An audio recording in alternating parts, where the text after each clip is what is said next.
So hi to those who are watching.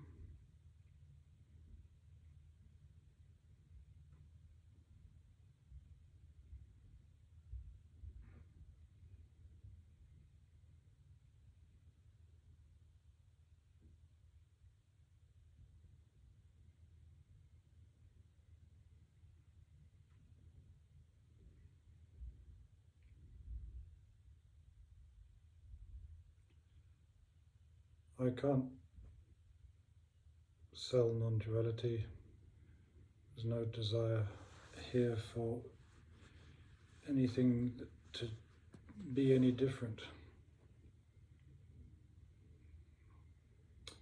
So this is just a suggestion that there's another possibility,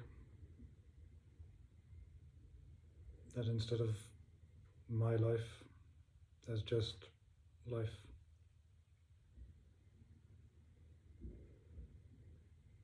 Life being lived.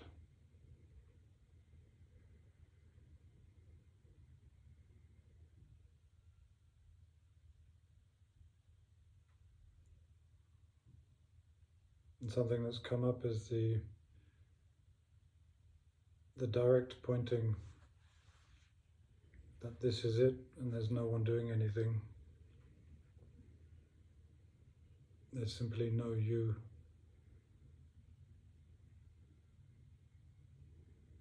Is the truest possible communication,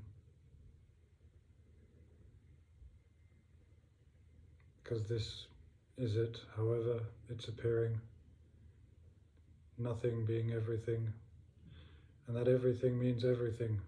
It means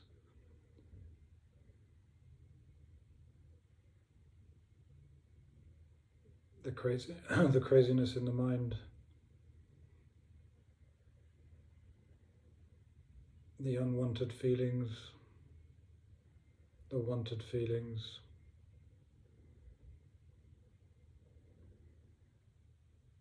having, not having, whatever's appearing.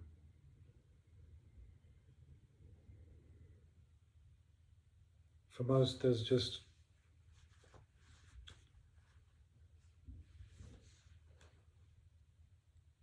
life. Here there's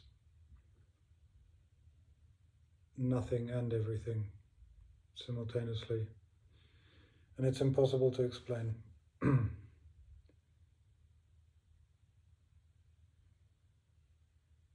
I guess the problem with the direct message is that the sort of, if I can call it, the truth that goes with that direct message is that it is the clear pointer, the clear indicator, but it can only be heard when there are ears to hear it, when there's a readiness, and when there's that readiness, it's the most amazing message.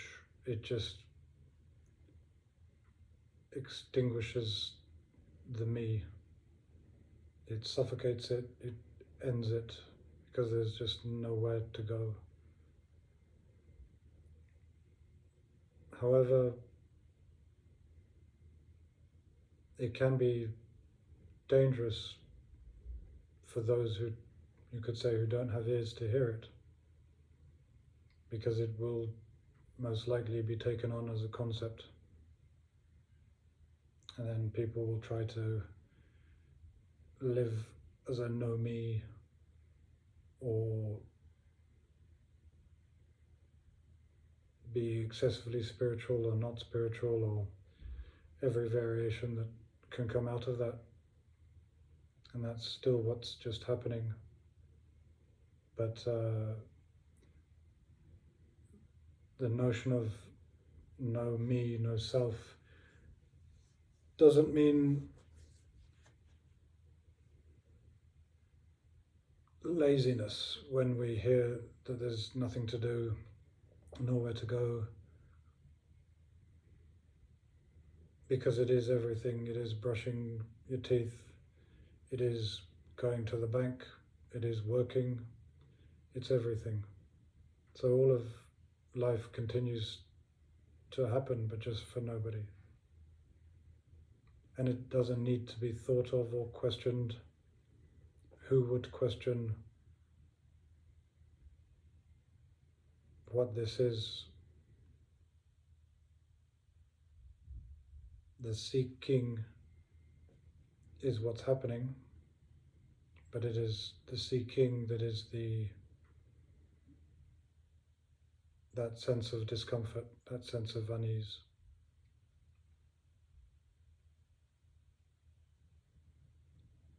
So when the energetic contraction, when it's released, it is extremely profound, but it's just a happening, and then it disappears, it dies as well, like everything. This idea of a past, it's all just disappearance.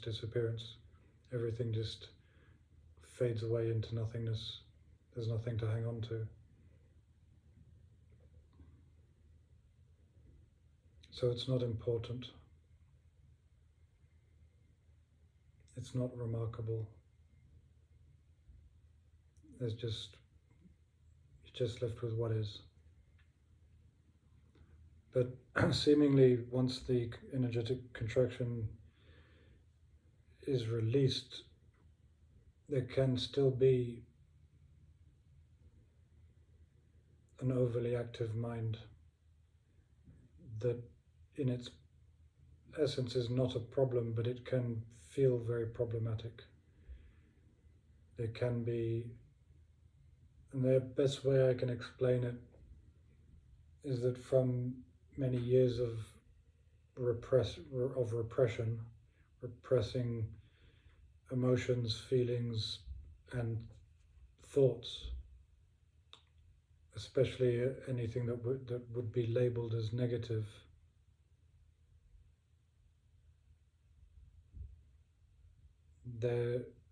there's suddenly the infinite space for everything to arise in. And so the body will basically quite naturally and in its own time start allowing, which is not a doing, it's just the body releases anything that has been repressed, and that we can't necessarily be fully conscious of or aware of what has been repressed, but as it gets in a way processed, there's a seeing of where this energy, how this energy came to be. So we just become this sort of a loving presence, giving space for all that might arise, all thoughts, all feelings, all emotions. And even though the repressed energy might take many months or even years to release,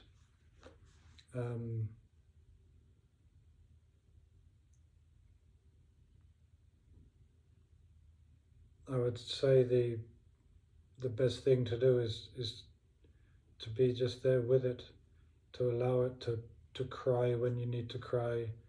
So it's why we talk about being without judgment. If there's deep sadness, be with that sadness. If there's jealousy, be with that jealousy. If there's envy,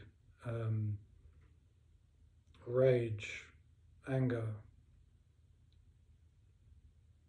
despair, all of these are allowed.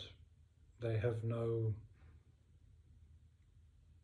they're not categorized as bad.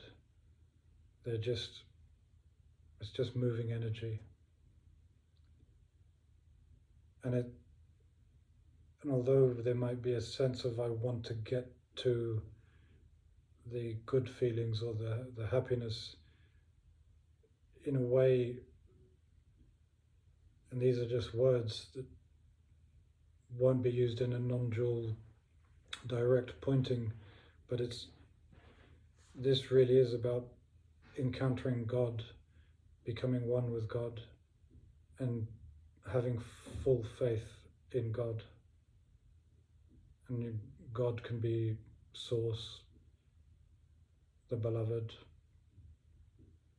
energy, whatever word you're comfortable with.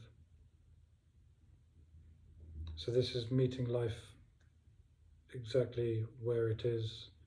There's nothing higher or lower, better or worse.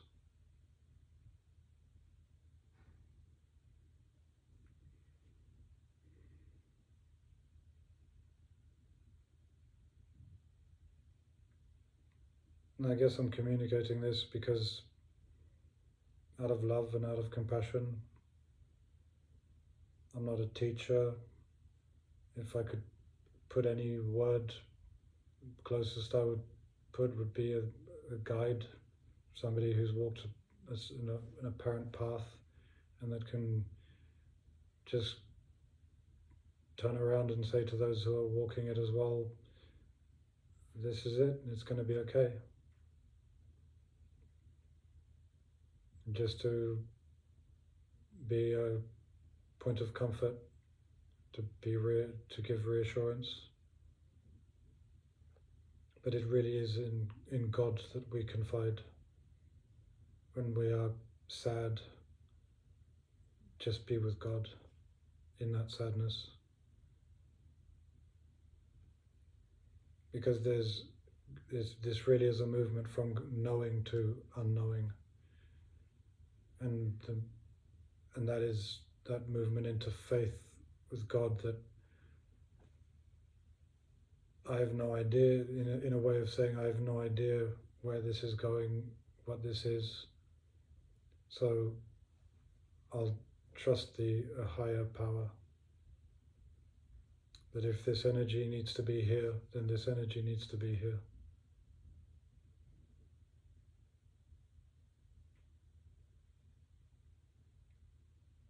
And as long as the mind is active, eventually, when there's really no one, there's nobody to talk to. So passive thinking dies, because a thought might arise and it just dies back into where it came from, into nothingness. There is a distinction between passive thinking and active thinking. Active thinking still happens, solving a mathematic problem, thinking of where you want to go on holiday, planning. All of these things are active mind. There's no problem with that whatsoever.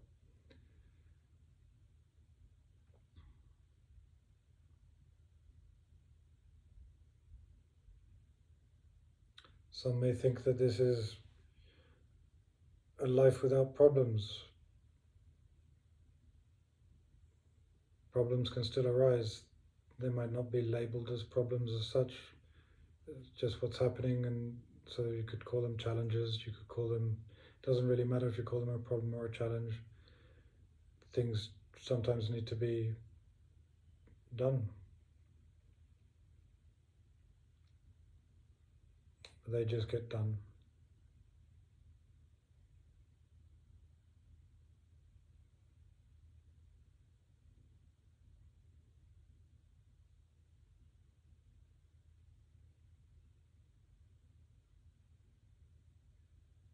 So yeah, the body goes through a significant purge. The resistance might be active until eventually it is just given up, because it's just seen again and again and again that there's nowhere to go and there's nothing to resist. But in a way I could describe this as, again in words, that God is building our threshold, our capacity to experience all and every thought, feeling, emotion, and events in life.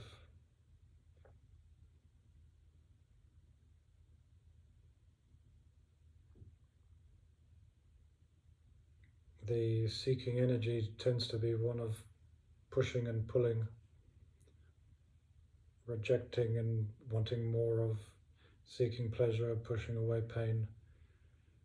And this is the neutralizing of everything. But it's just full on, totally full on. So that in a way, feelings and emotions can become even stronger. And if that capacity isn't cultivated, it's not going to be able to handle it. So I guess as a guiding hand, when we trust in God, it's that God will just give us as much as we can handle at any given time. And even when it's really, really intense, and I've experienced a whole bunch of intensity that's beyond anything that I possibly could have imagined before. And now you could say the system is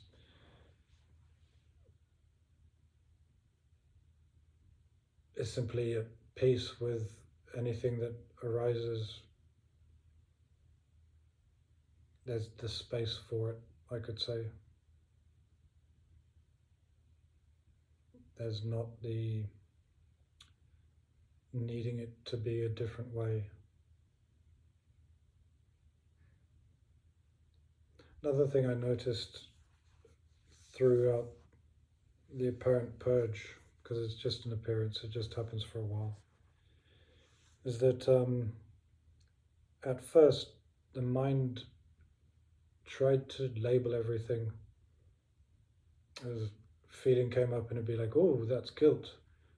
Oh, that's jealousy. And someone who thinks that they're going to be some weird spiritual idea, they'll in a way reject these feelings of guilt and jealousy and envy and what have you, as if that's, I'm too spiritual for that. But when they come, they're there. So you can try and hide, but that's what's popping up.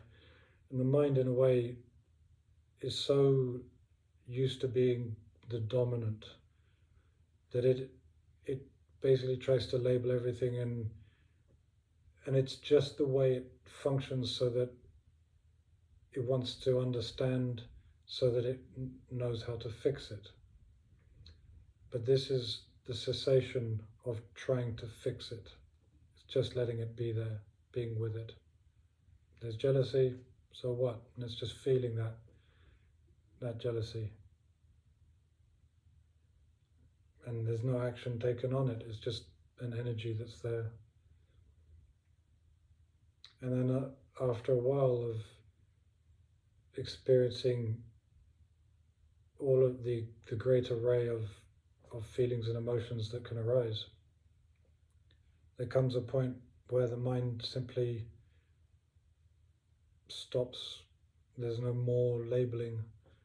A feeling or emotion arises and it's just so direct, it's so the only thing that's there, and it just is what it is. It's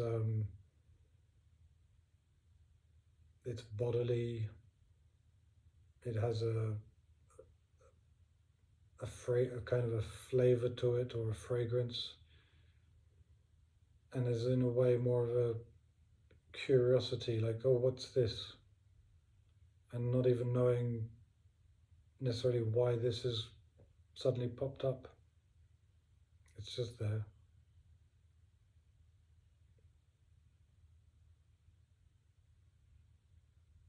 Now, I went through a phase after the shift, when the energetic contraction of the body released, where for about 2 years I was pretty much detached from the body in a state of just emptiness. And there was meditation, which was either sitting or lotus position. The body didn't matter. There was really not being very present with the body for about, like I said, 2 years. And that's just a form of detachment. And for me, it was an interesting thing to experience. And it was what was happening. That's what felt right for me at that point. But it's not something that I would recommend. And in that, the body ended up deteriorating because I didn't feel the need to eat. I didn't feel the need to move. There was just bliss. 2 years of just being blissed out of my mind.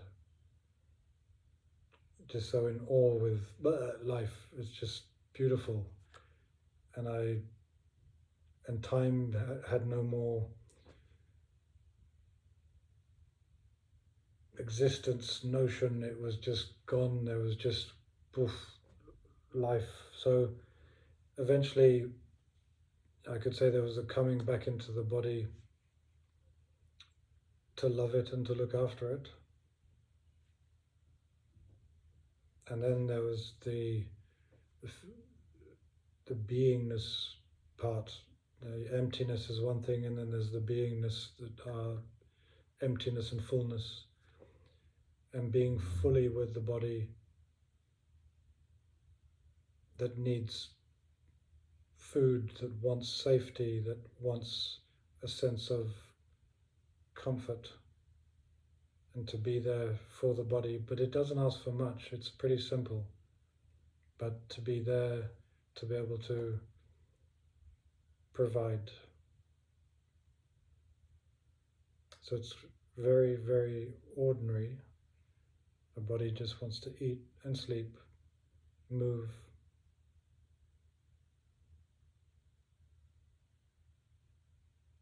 So whatever it feels like doing, then that's what is done.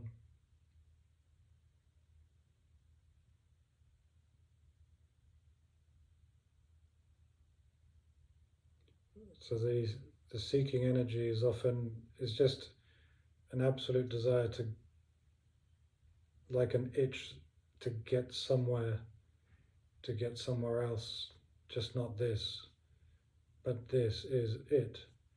So no matter what is arising, it's just being with that. And nothing can't find nothing. Doesn't need to.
And if you continue to watch my videos or whatever, just want to meet you where you are and convey a certain silence, a certain peace. Because if you can't sit and be still, then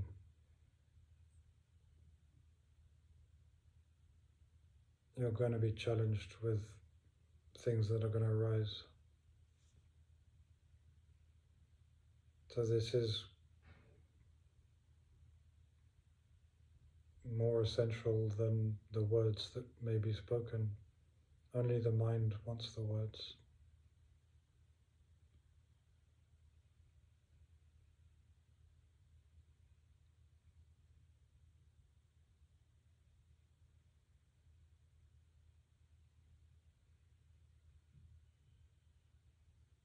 So to just be,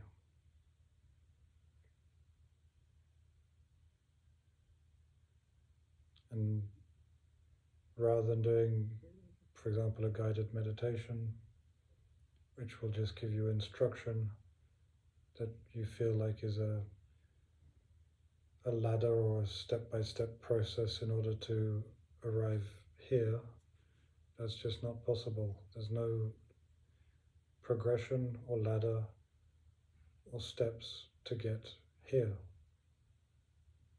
So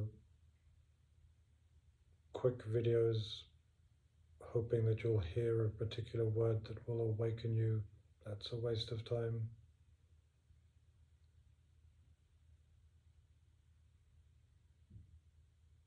Meditating endlessly is not necessarily going to help you either.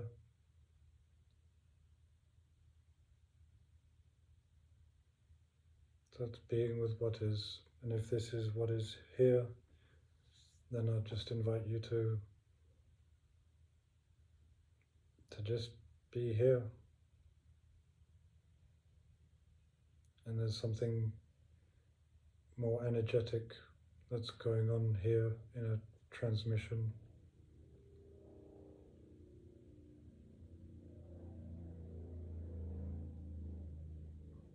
And for anybody who wants to have a Zoom call with me, just write in the comments and we can get in contact and do a Zoom so that I can meet you where you are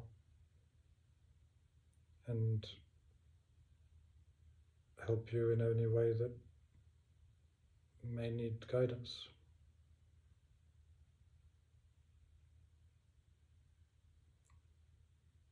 So there we go. So peace and love to all. Happy to hear from you. Happy if I don't.